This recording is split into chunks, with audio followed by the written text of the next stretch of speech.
এক পক্ষ বলে, সাহাবীদের যুগে তো এরকম মিলাদ মাহফিল ছিল না।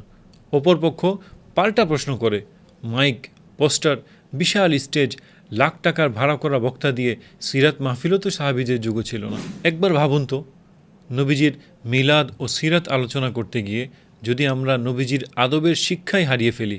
আপনার সিরাত মাহফিল ভালো লাগে, আপনি সেটা করুন। আরেকজনকে মিলাদ মাহফিল ভালো লাগে, তাকে তা করতে দিন। যুগে যুগে উম্মাহের বড় বড় মুহাদ্দিস ও আলেমরা একে অপরের সাথে মত পার্থক্য থাকা সত্ত্বেও পারস্পরিক রেসপেক্ট বজায় রেখে গেছেন।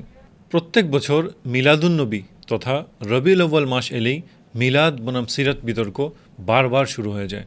কেউ পোস্ট লেখে, কেউ কমেন্টে ঝগড়া করে, আর দুঃখজনকভাবে কিছু জায়গায় এই বিতর্ক গোড়ায় মারামারি, লাঠালাঠি পর্যন্ত।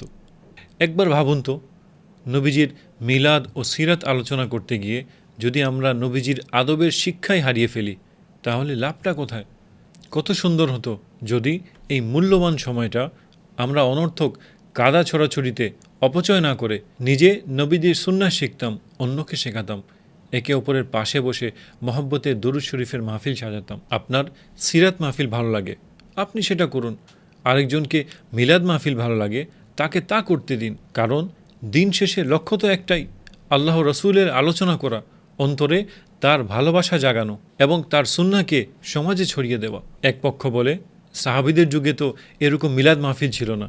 অপর পক্ষ পাল্টা প্রশ্ন করে, মাইক, পোস্টার, বিশাল স্টেজ, লাখ টাকার ভাড়া করা বক্তা দিয়ে সিরাত মাহফিলও তো সাহাবীদের যুগে ছিল না। এভাবে পাল্টা প্রশ্ন চলতেই থাকবে, বিতর্কের কোনো শেষ নেই। তাই এবার একটু ম্যাচিওর হই, এবার একটা সিদ্ধান্ত হোক, বিতর্ক কম, দরুদ বেশি, ভালোবাসার কথা বেশি, ভালোবাসার কাজ আরও বেশি। আসুন এবার ভালোবাসা দিয়ে আমরা হিংসাকে জয় করি।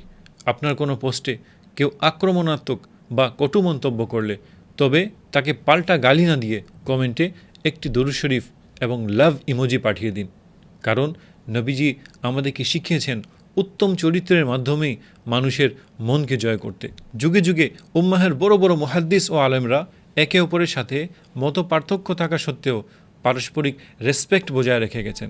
তাহলে আমরা কেন রেষারেষি করব? নবীজির প্রতি ভালোবাসার সত্যিকার প্রকাশ করুন আপনার আখলাক এবং আপনার চরিত্র দিয়ে। আল্লাহ আমাদের সবাইকে নবীজির প্রকৃত উম্মত হওয়ার তৌফিক দান করুন এবং তার হুসনে আখলাক শিখার এবং তার উপর আমল করার আমাদেরকে তৌফিক দান করুন। আমিন।